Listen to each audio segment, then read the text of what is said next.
Selamat sejahtera diucapkan kepada Sir Jeff. Kami daripada kelas Perundangan Warisan Budaya akan membentangkan berkaitan dengan assignment yang kedua. Jadi ini adalah ahli-ahli kumpulan kami, iaitu yang pertama saya sendiri, Amy Izwani, anak perempuan awang, nombor matrik C21A1680. Yang kedua, Ahad Jatul Bakis binti Kamaruzaman, nombor matrik C21A1649. Dan yang ketiga adalah Nur Asmara binti Marimun, nombor matrik C21A1945. Saya telah memilih tapak. Jadi cadangan saya adalah Gunung Senyum. Hal ini kerana Gunung Senyum terletak di daerah Kuala Kurau Pahang. Lokasinya yang tepat ialah 20 km dari Bandar Jengka dan 40 km dari Bandar Temeloh melalui Jalan Temeloh Jengka dan 149 km dari Bandar Kuantan. Gunung Senyum terletak di Felda Jengka 25 iaitu di Jengka Pahang dan berukuran 486 meter bersamaan 1994 kaki.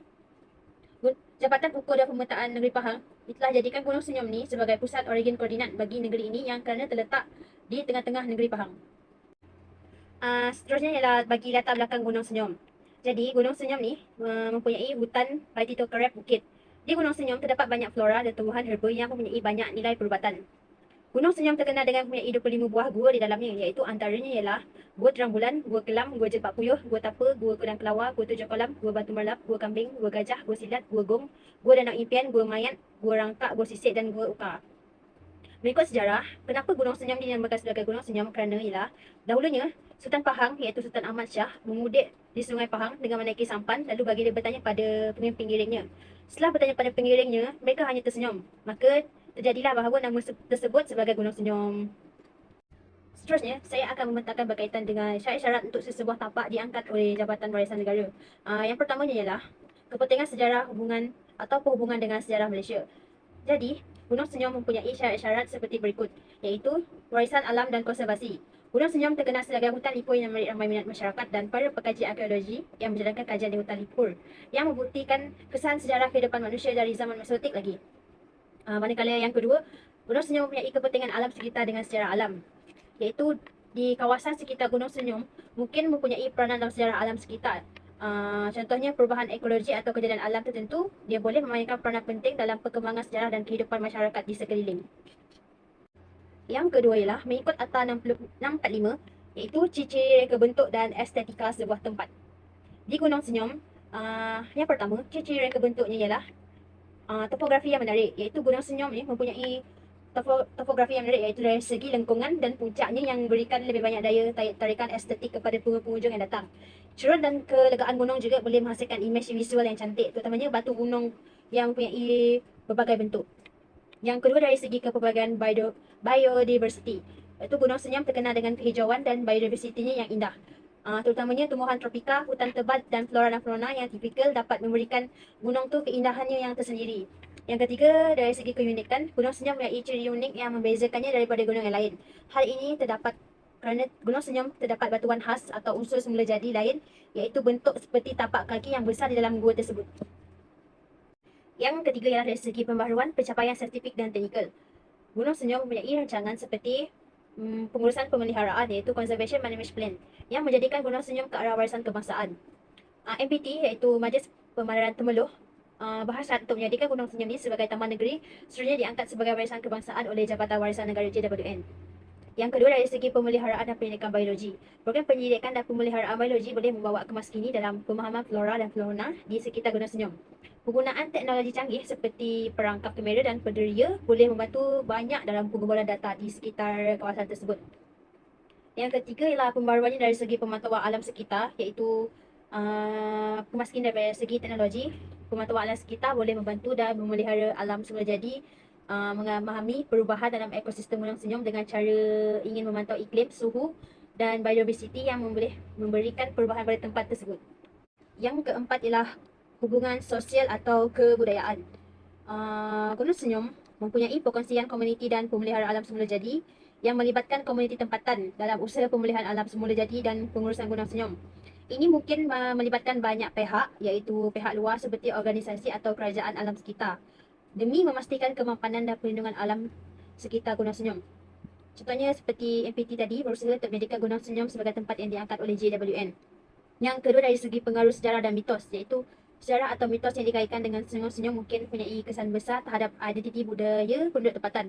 Mitos atau cerita rakyat tentang asal-usul gunung senyum atau peristiwa sejarah tertentu boleh menjadi sebahagian daripada warisan budaya. Contohnya gunung senyum dikatakan mempunyai mitos iaitu kisah Tok Long yang dikatakan berkawan dengan Puteri Bunian. Buktinya, dalam gunung senyum tersebut terdapatnya makam Tok Long. Ini dalam lampiran saya iaitu gambar gunung senyum. Dia Hadiatul Balqis binti Kamaruzaman nombor matriksi 21A1649 akan membentangkan warisan ketara bagi Monumen Kubu Kebal Jan. Kubu Kebal terletak di daerah Bacok, Kelantan. Lokasinya yang tepat ialah 200 km dari Universiti Malaysia Kelantan, terletak di Kampung Kuala Jam Melayu. Kedudukannya di pesisir pantai dan berhampiran dengan kawasan Peranginan. Menjadi tumpuan pengunjung setelah dirasmi sebagai dataran kemudian oleh pihak berkuasa tempatan, Major B. Datuk Mat Anizam Abdul Rahman untuk tetapan generasi yang akan datang. Seterusnya, latar belakang Monumen Kubu Kebal Jan. Kubu Kebal di Kelantan telah dibina oleh tentera British pada tahun 1940 sebagai persiapan awal peperangan. Ketinggian kubu kira-kira 2.1 meter melepasi ketinggian tentera anggota pada waktu itu. Kubu-kubu kebal British ini dibina di beberapa kawasan yang dijangka strategi oleh tentera British pada waktu itu, terutamanya di kawasan pantai di bahagian utara iaitu Tumpat Kebacok yang menghala ke arah Laut Cina Selatan. Menggunakan simen konkrit dengan menggunakan kerahan tenaga penduduk kampung bersama tentera Punjab dari India, serta ia siap dibina dalam beberapa bulan sahaja. Seterusnya, ciri-ciri reka bentuk atau estetika. Yang pertama, bentuk dan persegi. Kubu yang terbentuk seakan-akan tapak kuda 9 sisi, itu berukuran kira-kira 6 meter lebar dan 2 meter tinggi. Keluasan kira-kira 8 meter persegi, bahagian tengah. Tiang penyokong berukuran 60 cm x 60 cm. Yang kedua, sistem akses dan gerbang pintu. Di setiap penjuru kubu dibina lubang yang untuk mengguna senjata persendirian dan senjata pembuatan, bertujuan untuk memerhati pergerakan musuh. Topografi yang menarik merupakan ciri yang ketiga. Kubu ini mempunyai topografi yang menarik kerana dibina di kawasan pesisir pantai yang mempunyai daya tarikan estetika. Kita masuk kepada nilai warisan, kepentingan sejarah, hubungan atau perhubungan sejarah Malaysia. Yang pertama, warisan budaya sejarah mempunyai elemen daripada buatan manusia yang mempunyai nilai sejarah, budaya dan keindahan yang sangat unik bagi kubu ini. Kedua, warisan pelancongan sejarah. Kubu Jan ini mempunyai potensi pelancongan sejarah sebagai contoh memberi manfaat kepada ekonomi tempatan dan menyokong dalam memelihara kubu tersebut. Kita masuk kepada pembaharuan, pencapaian saintifik dan teknikal. Yang pertama, perancangan pengurusan pemeliharaan kubu Kebal Jan ke arah warisan kebangsaan. Menjadikan kubu Jan sebagai monumen sejarah pelancongan, seterusnya diangkat sebagai warisan kebangsaan oleh Jabatan Warisan Negara, JWN. Yang kedua, perancangan strategi konservasi. Melakukan pemuliharaan melalui kerja-kerja penyelenggaraan dan pembaharuan package struktur dinding dan melakukan rawatan konservasi untuk melindungi daripada faktor perubahan persekitaran. Pemantauan berkala oleh pihak berkuasa, membantu dalam memelihara monumen bersejarah daripada hakisan dan kerosakan yang lampau. Yang keempat, hubungan sosial atau kebudayaan kepada monumen ini. Yang pertama, perkongsian komuniti dan pemeliharaan monumen. Komuniti tempatan terlibat dalam usaha pemeliharaan monumen dan pengurusan kubu Kebal Jan melibatkan perkongsian dengan pihak luar seperti Kerajaan Alam Sekitar dan Majlis Keselamatan Negara untuk memastikan kemampanan dan perlindungan bagi usaha sebagai monumen yang diangkat oleh JWN. Yang kedua, budaya material. Reka bentuk dan bahan bangunan kubu dapat mencerminkan aspek-aspek kebudayaan dan teknologi yang digunakan pada masa itu. Sebagai contoh, penggunaan bahan tertentu atau seni ukir pada kubu boleh mencerminkan kejayaan seni bina tempatan. Yang terakhir ialah lampiran bagi monumen bersejarah ini. Yang pertama, peta. Yang kedua ni gambar asal dan yang ketiga video yang menunjukkan gambar monumen yang terkini. Saya Nur Asmara binti Marimun, C21A1945 mencalonkan lagu Lemak Manis sebagai warisan tidak ketara. Lagu Lemak Manis dinyanyikan oleh Rosman Madeng yang cukup dikenali dalam Persatuan Seni Lagu Rakyat Malaysia. Lemak Manis merupakan lagu yang beliau tulis dan persembahkan sejak tahun 1987 dengan iringan pukulan rebana. Namun bermula pada tahun 2002, lagu Lemak Manis ini dialbumkan dan dinyanyikan oleh beliau di acara keramaian. Latar belakang, lagu Lemak Manis merupakan lagu populer dari Malaysia. Lagu ini memiliki latar belakang genre muzik tradisional Melayu dengan pengaruh moden yang kuat. Lagu Lemak Manis merupakan salah satu lagu dari penyanyi Rosman Madun yang terkenal dan terus menjadi lagu yang digemari ramai orang kerana iramanya yang menyenangkan dan lirik yang menyentuh hati. Lagu Lemak Manis juga merupakan lagu rakyat yang menggunakan bait rangka pantun ke dalam lirik lagu tersebut yang menjadi simbolik kepada budaya bangsa di Malaysia. Lagu ini juga turut menjadi terkenal di negara Singapura, Indonesia dan Brunei. Nilai warisan mengikut Akta 45. Yang pertama, kepentingan sejarah, hubungan atau perhubungan dengan sejarah Malaysia, iaitu menggambarkan kehidupan, keindahan alam dan cintai tradisional Melayu. Lagu Lemak Manis mencerminkan aspek budaya dan nilai tradisi dalam masyarakat Melayu menjadi sebahagian daripada sejarah Malaysia. Yang kedua, mengekalkan kekayaan budaya Melayu dalam karya seni moden. Melalui lirik dan muzik, lagu Lemak Manis memancarkan rasa romantik, keindahan semula jadi dan imej tradisional yang dihargai dalam sejarah dan budaya Malaysia. Yang kedua, ciri-ciri reka bentuk atau estetika. Yang pertama, gaya musik Melayu tradisional. Lagu ini membawa unsur-unsur musik Melayu tradisional dalam susunan musiknya dengan menggunakan alat seperti gambus, rebana atau serunai yang boleh didengari dalam lagu yang memberikan rasa tradisional yang kuat. Yang kedua, melodi dan irama yang menawan. Mempunyai melodi yang menarik dan irama yang tersendiri, bahkan mewujudkan suasana yang menyenangkan dan mengundang pendengar untuk melibatkan diri dalam lagu tersebut. Yang ketiga, perhubungan emosi. Lagu Lemak Manis mempunyai keupayaan untuk memberikan inspirasi dan menyentuh perasaan pendengar. Rasa nostalgia dan kedalaman emosi dalam penyampaian lagu ini menjadikannya ia tetap relevan dan disukai ramai orang. Yang keempat, penggunaan bahasa Melayu klasik.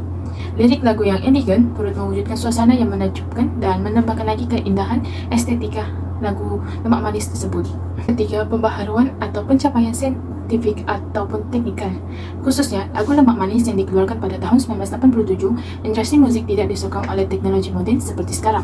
Namun, lagu tersebut mungkin sebahagian daripada evolusi pembaharuan dalam musik Melayu ketika itu. Pencapaian teknikal dalam konteks tersebut terletak pada keupayaan pemuzik dan penerbit menggabungkan unsur tradisional dengan bunyi moden atau susunan yang lebih kontemporari tanpa kehilangan keaslian budaya Melayu. Walaupun tiada inovasi teknikal yang ketara dalam penghasilan muzik, lagu Lemak Manis memberi impak yang kuat dalam kalangan pendengar dan memainkan peranan penting dalam mempromosikan dan memelihara kekayaan muzik dan warisan budaya Melayu. Terakhir ialah hubungan sosial atau kebudayaan. Lagu Lemak Manis melambangkan kehidupan masyarakat Melayu, di mana lagu Lemak Manis ini menggambarkan kehidupan dan budaya masyarakat Melayu maupun hubungan antara individu. Yang kedua, mengekalkan tradisi dan identiti budaya. Lagu Lemak Manis menggunakan penggunaan bahasa Melayu klasik dan gambaran cintai nilai-nilai tradisional. Yang ketiga, menghormati alam semula jadi dan kehidupan, mana menekankan kepentingan memelihara keindahan alam semula jadi dan nilai-nilai yang wujud dalam budaya dan tradisi. Berikut saya lampirkan video dari lagu Lemak Manis dari Rosman Madun. Terima kasih. Lemak manis ala amboy amboy, santan kelapa ala amboy amboy, kupandang manis ala amboy amboy, anak siapa?